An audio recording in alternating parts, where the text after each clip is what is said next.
Hi friends, welcome to the channel. ఈ వీడియోలో మనం చూడబోతున్నాం అమెజాన్ ప్రైమ్లో వచ్చిన థ్యాంక్స్ గివింగ్ అని చెప్పి ఒక హాలీవుడ్ మూవీ రివ్యూ. అండ్ ఈ మూవీ మొత్తం చేసిన తర్వాత నా ఒపీనియన్ చెప్పాలి, నాకైతే పర్వాలేదు, చూడొచ్చు అనిపించలేదు. ఒక డీసెంట్ రివెంజ్ కమ్ ఒక థ్రిల్లర్ మూవీ. అండ్ ఇప్పుడు సినిమా స్టోరీ విషయం చూసుకుంటే కనుక అమెరికాలో ఫ్రైడే నైట్ అని చెప్పి ఒక డే ఉంటుంది. ఆ డే మనం చూసుకుంటే కనుక ఒక స్టోర్లో వచ్చేసి అందులో ఉండే వస్తువులన్నీ వాళ్ళైతే 50% ఆఫ్ అని చెప్పి ఒక ఆఫర్ అయితే ఇస్తారు. అండ్ ఆఫర్ కూడా థర్స్డే నైట్ అయితే స్టార్ట్ అవుతుంది. సో ఎలాగైనా సరే మనకు కావాల్సిన వస్తువులు చాలా తక్కువ ధరకే వస్తున్నాయి కదా అని చెప్పి జనాలందరూ చాలా క్రౌడ్గా వాళ్ళైతే ఆ కాంప్లెక్స్కి అయితే వస్తారు. ఆ కాంప్లెక్స్కి వచ్చిన తర్వాత ఒక ఇన్సిడెంట్ అయితే జరుగుతుంది. చెప్పాలంటే ఒక తొక్కిసలాట అనేది జరుగుతుంది. అది జరిగిన తర్వాత అందులో కొంతమంది అయితే చనిపోతుంటారు. అండ్ కట్ చేస్తే 1 year తర్వాత ఒక కిల్లర్ వచ్చేసి అందులో ఇన్వాల్వ్ అయిన వాళ్ళందరినీ అయితే చంపుతూ ఉంటాడు. సో అసలు ఆ కిల్లర్ ఎవరు అండ్ తను ఎవరు ఇదంతా ఆ కిల్లర్ ఎవరు అండ్ తన బ్యాక్ స్టోరీ ఏంటని తను ఎందుకు ఇలా రివెంజ్ తీర్చుకుంటున్నాడు అనేది మిగతా స్టోరీ.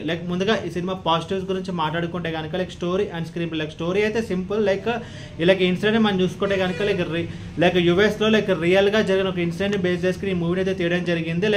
ఆఫర్ డిస్కౌంట్ తక్కువకు వస్తుందంటే చాలు ప్రపంచంలో ఉన్న ఏ మనిషి అయినా సరే తనకు కావాల్సిన వస్తువులు అనేది తీసుకోవడానికి అయితే ట్రై చేస్తుంటారు.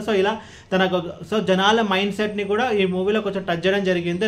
ఒక వస్తువు డిస్కౌంట్లో వచ్చిందంటే చాలా అది మనకు అవసరమా లేదా, అది క్వాలిటీగా ఉందా క్వాలిటీగా లేదని చెప్పి మనకు అవసరం లేదు, డిస్కౌంట్లో వచ్చింది తీసుకున్నా అంతే అన్నట్టు చూపిస్తారు. సో ఆ విషయం పక్కన పెట్టయితే స్టోరీ స్క్రీన్ ప్లే మనం చూసుకుంటే కనుక స్టోరీ ఒక revenge based story. And screen play విషయానికి వస్తే కనుక మనకి మాక్సిమం ఎంగేజింగ్గా ఎక్కడ బోర్ కొట్టుకుని అయితే డిజైన్ చేస్తారు. ఈ మూవీలో కొన్ని కిల్లింగ్స్ ఉంటాయి. ఆ కిల్లింగ్స్ని చూపించిన విధానం అయితే బాగుంటుంది. అలాగే ఇంకా చెప్పడానికి కొంచెం భయంకరంగా అయితే ఉంటుంది. అండ్ ఇంకొక ప్లస్ పాయింట్ ఈ మూవీలో మనం చూసుకుంటే కనుక ఈ మూవీ యొక్క run time just 1 hour 45 minutes ఉంటుంది. ఒక క్విక్ వాచ్గా మనం మూవీని అయితే కంప్లీట్ చేయగలుగుతాం. అండ్ ఇప్పుడు ఈ మూవీ నెగటివ్స్ గురించి మాట్లాడుకుంటే కనుక స్టోరీలో పెద్దగా కొత్తదనం అంటూ ఏమైతే ఉండదు. ఒక రివెంజ్ బేస్డ్ స్టోరీ.